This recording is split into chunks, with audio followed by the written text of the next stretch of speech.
Hello and welcome again to the Retro Tech Archives here at the Centre for Computing History. Hello. And today we're going to be having a look at basically the whole of the British console industry. We could be here for some time. This is the first one. It's an Amstrad. It's the Amstrad GX4000 home entertainment system. We've got the box over here. Let's hold that up to the camera. Ooh, very nice. So it's released in, I believe, September of 1990. Straight into the jaws of the Sega Mega Drive, basically, really, wasn't it? I'm going to say it, that was a better console, because this is basically the CPC Plus, as I understand it. I don't know that much about the CPC range, but... It's the same chipset, basically, yes. I believe you can even play Burning Rubber in the computer version. So the pack-in game... This was the pack-in one. Here we go. It's got a very catchy tune.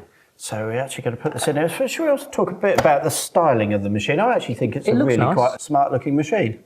It's a nice case, I'll give it that. So it's very light too, there's not much to it. Let's have a little look around it actually here. So we've got a... great big SCART connector, as you tended to have, with... No other console. The Jaguar had one. Well, no, it had its own proprietary one, didn't it? You didn't plug a SCART socket straight into it. This is going. It's also got RF out, if you didn't have a composite SCART TV. Some kind of sound switch, so if your TV didn't output sound, you could flick that and hope something happened. 11 volt power supply, bit odd, but also this tiny little 5 volt one. And that's so it could actually plug into the Amstrad CPC Plus monitor. So on the front here we have, along with the two joystick ports, we have a 3.5-inch jack out that apparently would go out to your stereo receiver. Because when you hear the sound this makes, you will want to hear it very loudly.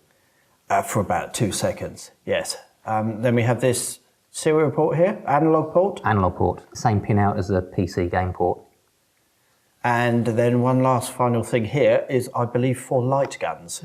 Little RJ11 port. The manual does actually have all the pin outs for these, and there were third-party light guns available, and I think only 2 games ever supported them. Yeah. This is all in Spanish and French. So, of course, the, Amstrad actually launched the GX4000 in France because the CPC range was particularly strong there. Didn't sell too well in the UK, and apparently a lot of them got sent out to Spain.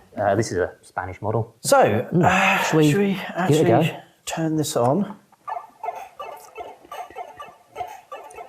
Yeah, I don't think I'd want to put that out to a receiver too much.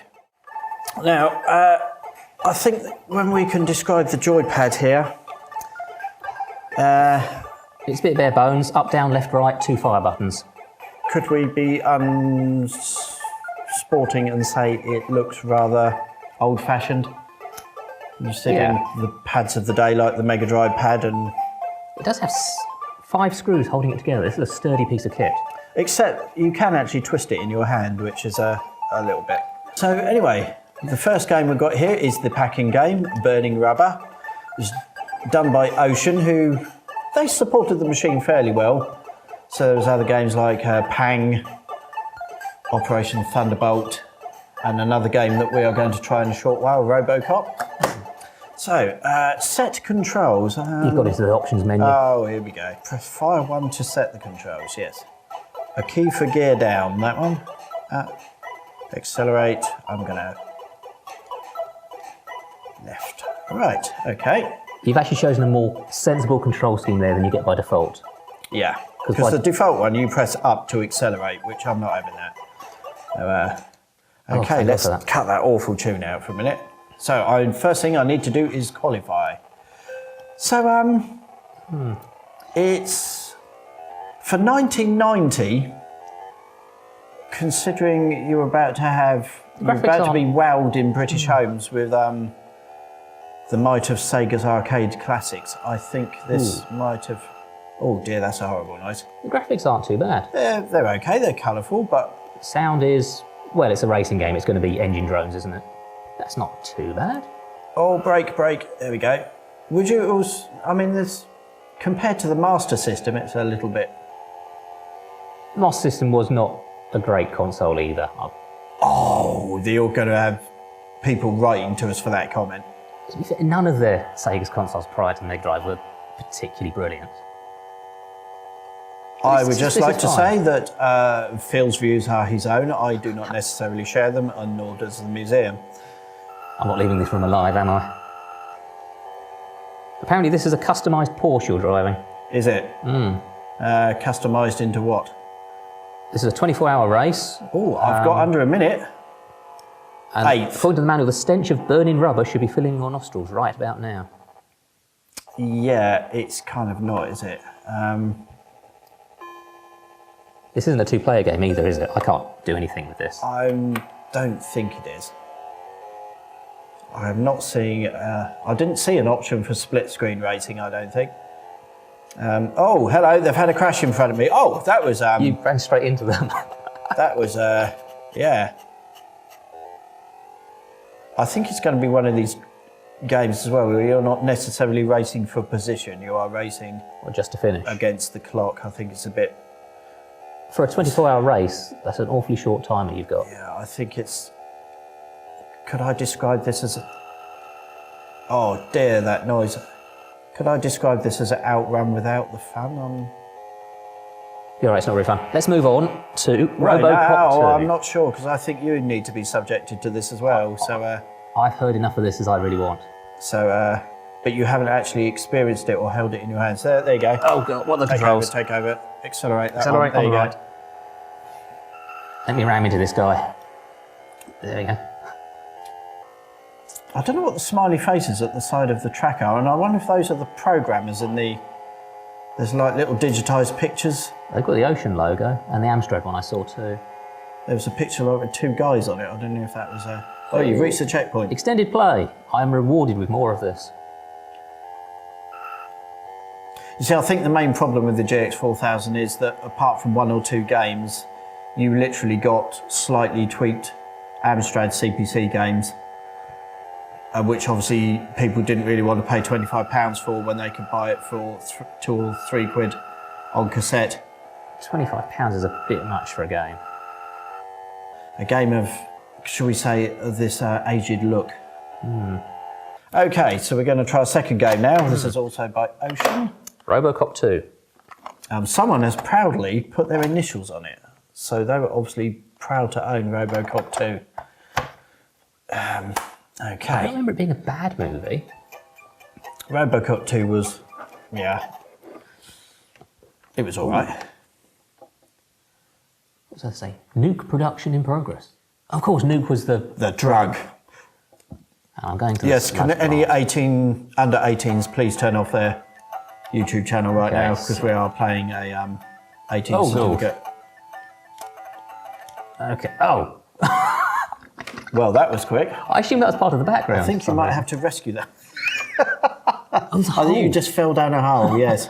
I somehow jumped over that the first time. Now, graphically, this looks okay. It's okay. I like this. It looks a bit. Oh, it looks a it's- bit NES-like. It's unfair as game. anything.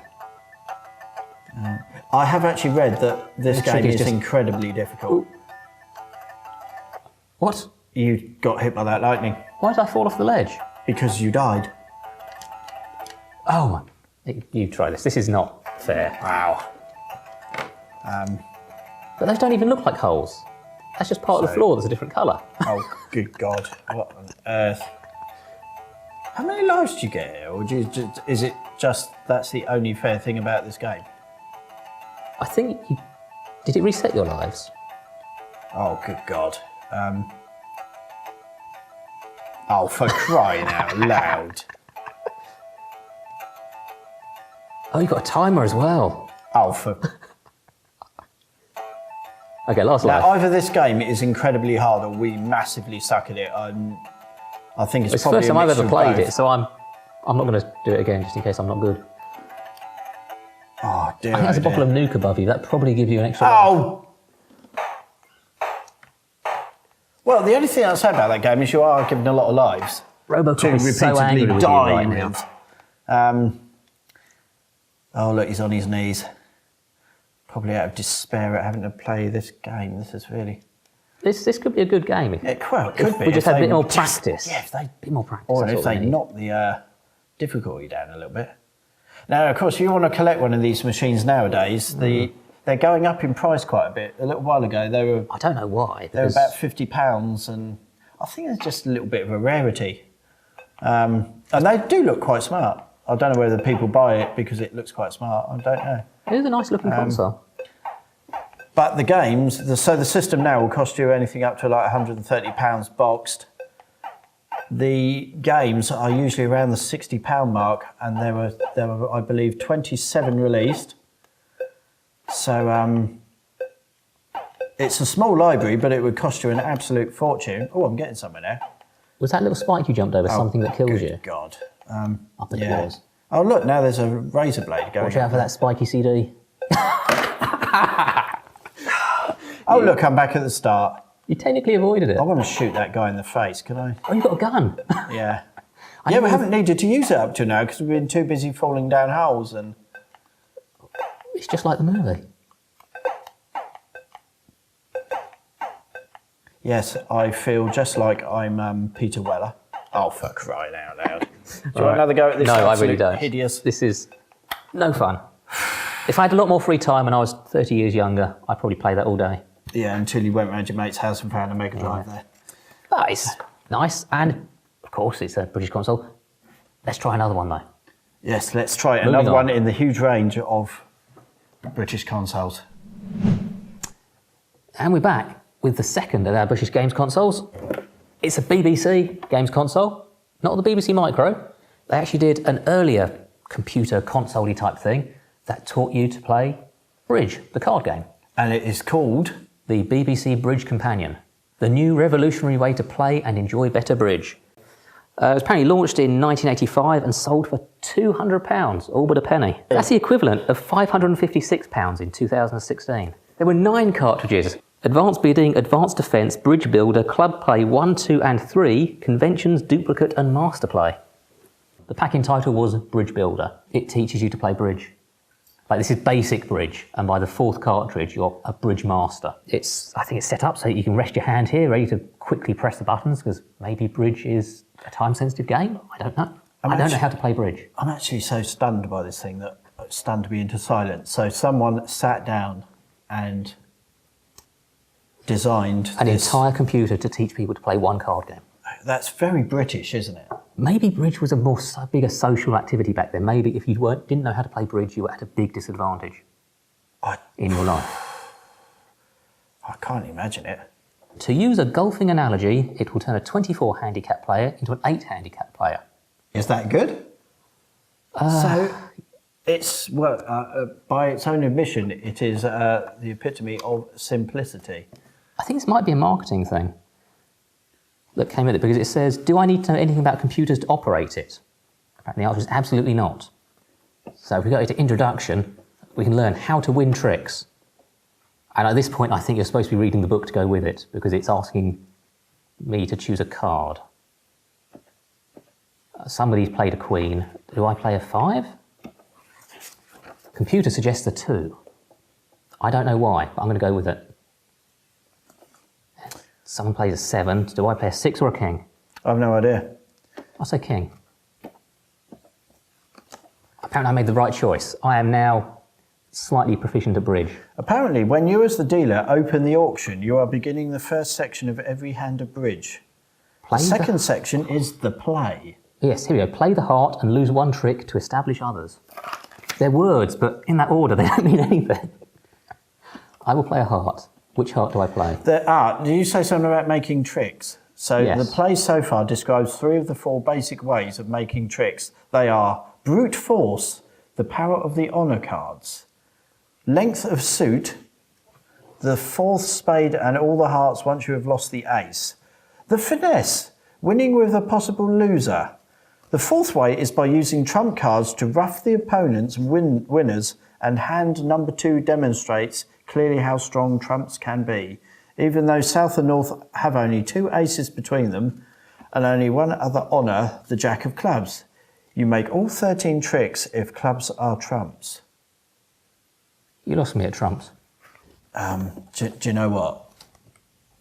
I really want to move on to our next British console. Do we have one? Actually, no. Actually a lot.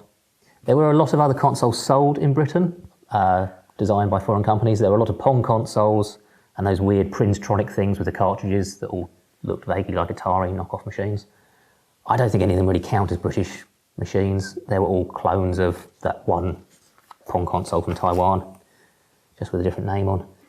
I actually really want to go back to playing Burning Rubber now. At least it had sound. It did. This just... I feel a bit old now and sad, so I think... Yeah, so, let's never play this thing again. There we go. That was the 2 main British consoles, or only British consoles, and we hope you enjoyed looking at them as much as we did. Yes. If we do not get another 500 subscribers, we'll find something equally as boring in the archive next time. Is there anything more boring than the BBC British Companion?